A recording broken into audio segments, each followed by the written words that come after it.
Hey guys, this is Jeff here and welcome back to Runnergy. We're in a different location here, but we're going to be talking about the Brooks Adrenaline 25th version of it, of the GTS here. We're going to be comparing it a little bit with some other shoes, including the version 24, which is right here. And as always, let's start with the bottom of this shoe, the outsole. You can see on here, they really broke down the outsole here, a lot more pieces here, going to make this shoe a lot more flexible and I think a lot more responsive compared to the previous one, which had a lot of big pieces here and here, making this much stiffer shoe. As you can see, I'm having trouble bending this compared to flexing this one, which flexes a lot nicer. The tread on here, I would imagine it would be fine on here. It does look like it might be a little bit thicker on the bottom here. Say it does feel like maybe the bottom is a little bit softer rubber on the bottom here. Little bit, could be just the texture. It does have a lot of more open spaces on here, so running on trails or something, you might feel rocks come through here a little bit more than the previous version. Other than that, we'll have to see how the traction goes on here. Usually Brooks is pretty good on traction and really good on durability, so just a little more open bottom here as far as like pieces compared to the previous one, which had some broken up on the back, but the front was definitely one big piece on the front there instead of broken up pieces here. So let's move on to the big part of the shoe, which is the midsole here. And they are using their DNA Loft version V3 on here. And I can tell whatever it is they're using, this is much softer. They both have the new nitrogen infused midsole material here, but I can tell you the new one feels way softer and more cushioned than the previous version 24. One of the big things that I noticed on here, and hasn't really been mentioned in anything that I've read, is that this piece here, this guide rail, which is on both sides, it's a little bit smaller on the lateral side to just control a little bit of supination, and bigger on the medial side to control excessive pronation. It's kind of built into the midsole. I don't know if you noticed on here, but this is a separate piece here. There's like a gap here. This is a separate piece, I believe, of firmer foam compared to the rest of the shoe here. This is one piece. It's all part of this foam, but this side of it was a separate piece, and I believe this was a firmer piece of foam. On here, they've gone with like one piece all across the whole thing here. This is all one piece. This is part of it. It's not a separate piece in here. So I would imagine it might feel a little more smooth and natural feeling, maybe less cutting into the foot that the previous one had. Get people who felt that on there. So of course it's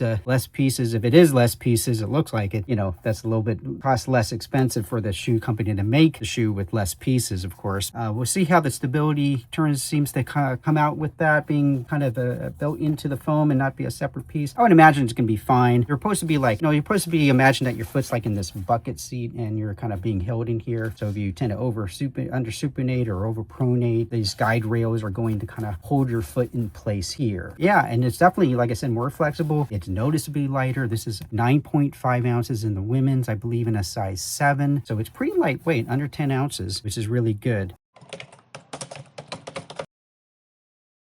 So let's go on to the upper, because that was a big issue on the previous version, the 24 here. This fit really narrow.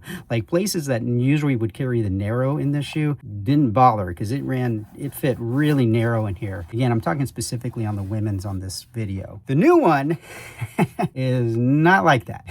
It is running noticeably wider up here, much more like other models from Brooks. And so they do make a narrow if you need a narrow in this, but at least the narrow makes sense now because this does run a lot more open up in the toe box here. What people have noticed on here is being a little bit wider, but still really locked down in the midfoot and in the heel. In fact, you can see on the heel, this has got this kind of padding around the collar here, which really kind of holds the heel in there. I mean, it kind of looks so similar to what's on the Nimbus from Asics. Has that pad around there and around here, but nonetheless it works really good, holds the heel locked in really good. They added this little pulley thing on the back here so you can pull them up or pull them down when you're taking them on and off. The upper definitely seems a little more breathable. I believe some people have complained that the previous one wasn't very breathable on the top, but the big story is really that much more relaxed fit on here and not quite so tight narrow that it was on the previous one. That's about it on the upper. It's still going to fit really good. It is a Brooks Brooks. Brooks is known for a good fit. What else? So that's really it. Noticeably lighter, I think, and cushion is noticeably better. So I think the overall fit and feel and everything is noticeably more enjoyable. Going to be more enjoyable for people. Tongue is still nice on here, padded, not too thick, not too thin. Basically, this is a one foam shoe, like one density foam. It's pretty cushioned compared to the previous one, but it's one density foam across the whole shoe, my understanding.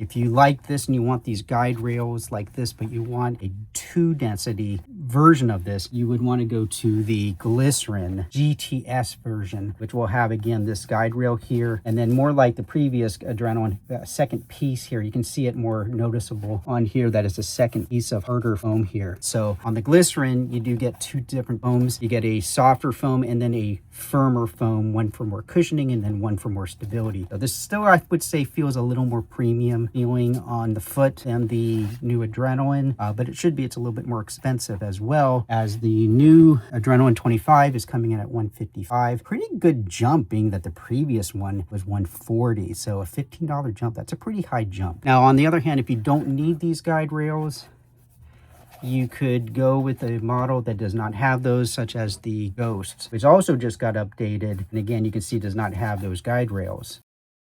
Honestly, I don't know if I noticed this to be much more cushion than this. I think it's very, very similar here between these two. I actually feel like this might be actually running a little bit narrower than the Adrenaline. Again, this is the Ghost. Not as narrow as last year's Adrenaline, but I think this is maybe running a little bit narrower than the Adrenaline now. So, but if you are looking for some great shoe that has a nice extra stability here with these guide rails on here, then check out the Brooks Adrenaline GTS 25th version, and I'll see you on the next video. Thanks for watching. Bye.